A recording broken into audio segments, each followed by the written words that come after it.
On va aborder aujourd'hui la régiosélectivité selon Markovnikov. Pour illustrer du coup cette régiosélectivité, j'ai pris la Q10 du concours PACES 2020-2021. Donc ça c'est une annale, une question faite par la prof, donc c'est cool. On va pouvoir voir ce qu'elle attend de vous au niveau de cette fameuse régiosélectivité selon Markovnikov.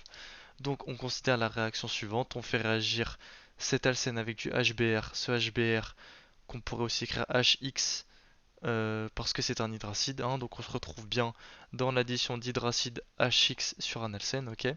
Donc on fait réagir ceci, qui est du 1, 2, 3, 4, 5, donc du pente de N avec un méthyle ici en position 1, 2, 3, 4. Donc ici on a du 4 méthylpente de N qu'on fait réagir avec du HBr, ok. Donc on nous demande si la réaction est une addition électrophile, c'est faux. L'addition d'HBr sur un alcène, c'est une addition électrophile, ici, hein, comme écrit ici, qui s'illustre notamment par l'addition d'H+, qui va représenter notre électrophile ici, pour entraîner la formation d'un carbocation plan, mais je vais y revenir juste après. Ok.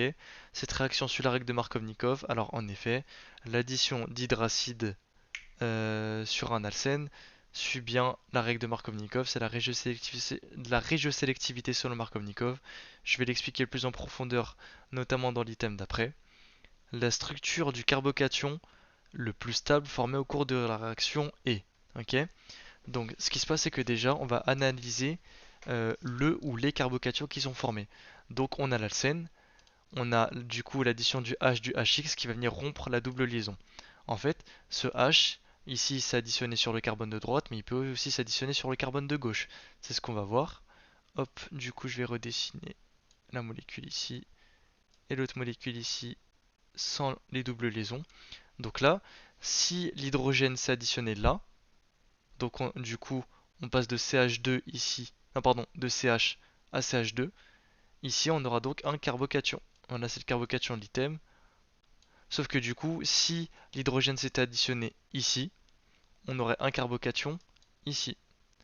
Maintenant, l'item nous dit que le plus stable, c'est celui-là. Eh bien moi je vous dis que non, et on va voir pourquoi.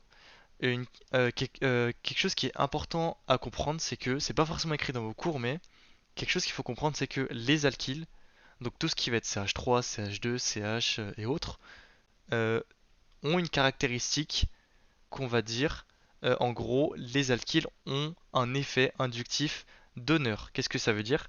S'ils sont donneurs, ça veut dire qu'ils vont venir stabiliser les structures qui sont en déficit d'électrons. Si on regarde ici, ici on a CH3, ici on a CH2, et bah du coup, le CH3 par effet inductif donneur et le CH2 par effet inductif donneur vont venir stabiliser aussi le plus.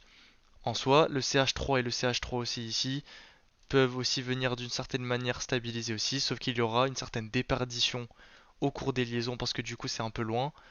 Donc il y aura une certaine stabilisation mais moindre de par ces deux méthyles qui se retrouvent ici et ici. Maintenant, ici, alors ce carbocation est stabilisé par hop, le bon, c'est une flèche immonde par le CH2 ici. Donc voilà. D'une certaine manière le CH3 qui est aussi ici mais qui est quand même un peu loin. Ensuite le CH qui est ici. Et cette fois, les deux CH3 qui sont là vont pouvoir quand même un peu plus le stabiliser parce que ils sont plus proches cette fois du carbocation qu'ils ne l'étaient là. Par conséquent, la structure la plus stable, ça va être celle-là, ici avec le carbocation qui est formé ici, et non ici, pour cause d'une meilleure stabilisation par les alkyles avoisinant ce carbocation. Par conséquent, l'item C est bien faux, il serait plutôt ici quoi. Ok. Ça serait ce carbocation le plus stable formé. Ok. Donc, la réaction est régiosélective. Qu'est-ce que ça veut dire régiosélective? Ça veut dire que l'attaque se fait préférentiellement sur un des sites actifs et que par conséquent, on aurait... euh, souvent, ce qu'on entend par régiosélectivité, c'est qu'on a un produit majoritaire, mais ce produit majoritaire, il est dû au fait que l'attaque s'est faite préférentiellement sur un site actif. On a dit précédemment que le carbocation le plus stable formé, ça allait être celui-là.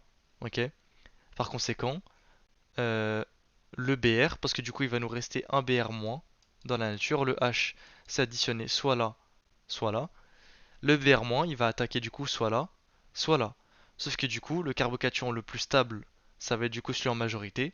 Par conséquent, le BR va surtout attaquer celui-là, car plus présent dans la nature. Donc, la réaction sera bien régiosélective, car on a bien un produit qui est plus stable qu'un autre. Ok. Donc, le moins attaque le plus, c'est-à-dire que du coup, on aura plusieurs produits qui vont être obtenus. Grossièrement, on aura celui-là et celui-là. Avec du coup celui-là en majorité, comme dit précédemment. Ok. Ensuite, en fin de réaction, le produit 2 formé majoritairement est obtenu sous forme d'un mélange racémique. Ce qui est important ici, c'est de voir le produit 2 formé majoritairement. C'est-à-dire qu'ici, on va considérer que le produit majoritaire, c'est-à-dire celui-là. Ok. En gros, on va se focaliser sur celui-là. Hop, je vais effacer le reste. On nous dit que ce produit est obtenu sous forme d'un mélange racémique. Alors, ça, c'est une représentation assez vulgarisante de la réalité. Dans la réalité, comment ça se passe? Enfin, dans... En vrai, du coup, comment ça se passe? Alors, du coup, le brome... Non, qu'est-ce que je branle? Le brome va bien s'additionner sur le carbone, du coup, ici, car plus stabilisé par les effets inductifs d'honneur des alkyles. Sauf que du coup, il va s'additionner de cette manière.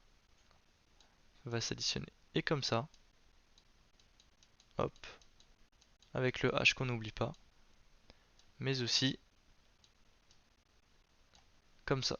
Hop, on retrouve une mise en avant, avec le H, et cette fois le BR qui se retrouve derrière. Hop. Et ici, euh, on a bien un mélange racémique. Je rappelle qu'un mélange racémique, c'est bien un mélange de deux énantiomères. Si vous voyez pas les énantiomères, je vais vous les mettre en évidence. Voilà, ici je vous l'ai un peu plus mis en évidence. J'ai pris du coup ce produit qui a été obtenu, je l'ai mis là. J'ai pris ce produit. Ici, je lui ai fait faire une rotation de 180 degrés, c'est-à-dire qu'en gros, je l'ai juste mis dans l'autre sens. Du coup, on a bien le BR qui passe derrière et le H qui passe devant avec du coup ces méthyl qui était à droite qui passe maintenant à gauche. Enfin bref, en gros, je l'ai vraiment genre retourné et du coup, on voit bien que du coup, ces deux produits sont l'image l'un de l'autre par rapport à un miroir plan. On a donc bien deux énantiomères, c'est donc bien un mélange racémique du côté du produit majoritaire. Ok, donc le produit formé majoritairement, il est bien obtenu sous forme d'un mélange racémique. Et on n'oublie pas du coup, plus le fameux produit minoritaire. Voilà. Donc ça du coup, c'était pour la régiosélectivité selon Markovnikov.